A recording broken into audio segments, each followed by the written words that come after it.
It's strange, isn't it? How you can be surrounded by people, laughing, talking, existing in the middle of a crowded room, yet deep down, you still feel like you don't belong anywhere. You look around and everyone seems so connected, so present, so effortlessly part of something. But you feel like an outsider in your own life. And maybe you've learned how to hide it well. You've mastered the art of smiling when you're breaking inside, of nodding through conversations while your mind drifts somewhere far away. You tell yourself you're fine, that it's just a phase, that maybe you're just tired, but deep down, you know it's something else. It's that quiet ache, the one that whispers, no one really sees you. Loneliness like this isn't about being physically alone. It's about emotional disconnection. It's about being surrounded by people who might care about you, but still not feeling understood. It's about those moments when you share a piece of yourself and it feels like it lands nowhere, like your words vanish into air. And here's the thing. Loneliness has very little to do with how many people you have around you. You can be in a relationship, have friends, family, coworkers, and still feel completely unseen. Because what you crave isn't company, it's connection. You don't just want someone to be there. You want someone to understand what's going on inside your heart, even when you don't say a word. But in today's world, that kind of connection feels rare. We live in a time where everyone's talking, but almost no one is listening. Where we scroll through hundreds of faces every day, yet barely touch a single soul. Where people mistake attention for intimacy and presence for love. And I think a lot of us have learned to keep our true selves hidden. Maybe because we've been hurt before.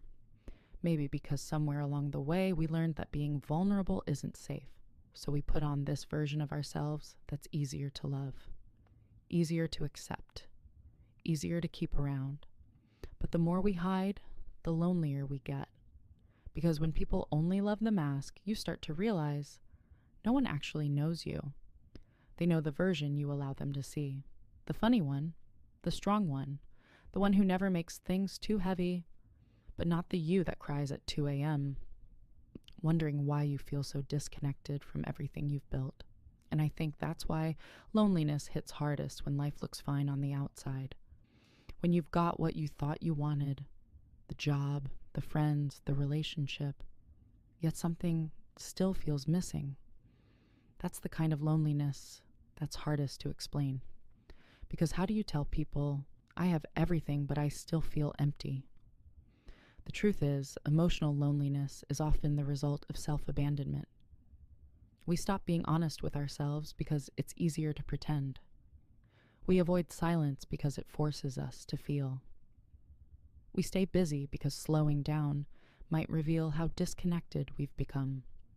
From others, yes, but also from ourselves. You see, the most painful kind of loneliness isn't when others don't understand you. It's when you don't even understand yourself anymore. When you've been so focused on being who you think you're supposed to be, that you've forgotten who you actually are. And I think this is why many people, especially those who seem strong or independent, struggle the most with loneliness.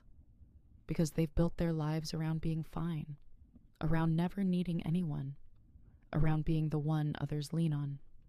But when the noise fades, when everyone goes home, when you finally sit in the quiet, that's when it hits you.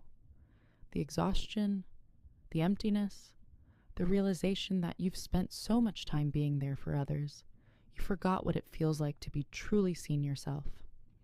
Loneliness, in that sense, becomes a mirror.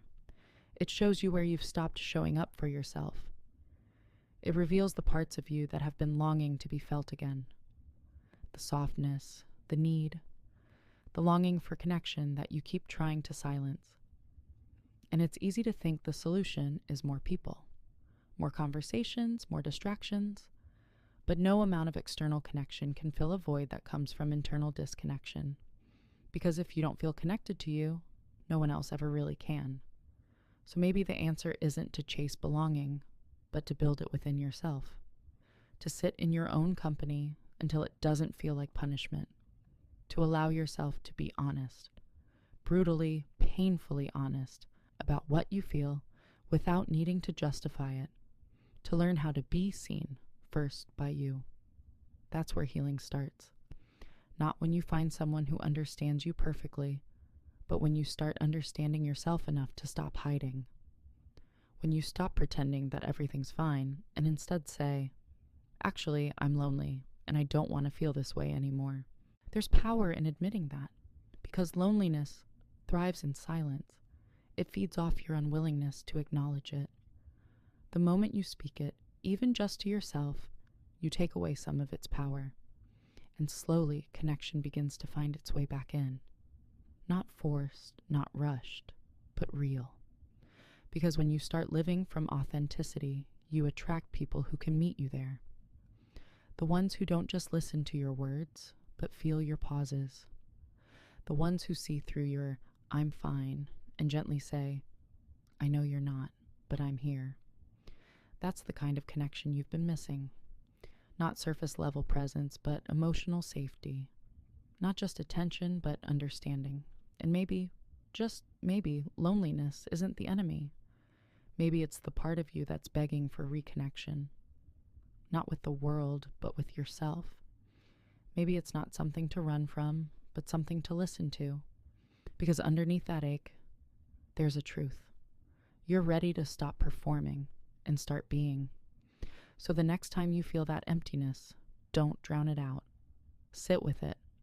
Ask it what it's trying to tell you. Maybe it's saying, you've been giving too much to people who don't see you.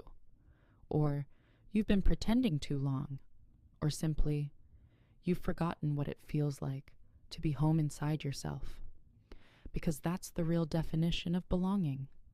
Being at peace in your own skin, even when no one else is around. And I know it's not easy. It takes courage to face your own loneliness without numbing it. It takes strength to unlearn the idea that being alone means being unwanted. But every time you choose to sit with yourself instead of escaping, you build a new kind of connection, one that no one can take from you. And here's the thing. When you finally start feeling whole within yourself, the world around you begins to shift.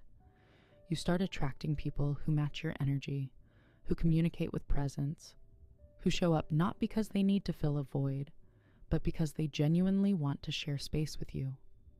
You stop settling for almost connections.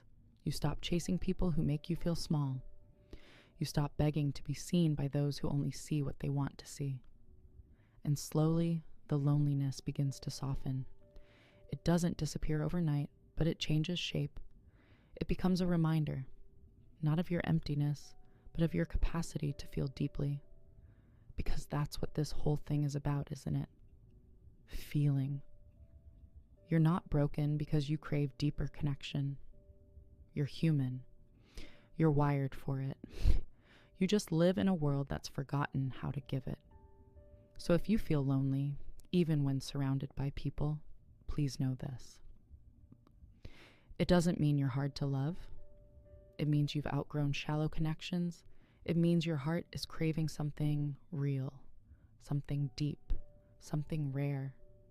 And that's not something to be ashamed of. That's something to honor. Because the moment you stop running from your loneliness and start listening to it, you begin to realize you were never truly disconnected. You were just waiting to meet yourself again. If this message found you at the right time, then maybe it was meant to. And if you and I are anything alike and you want to keep walking this path with me, then subscribe.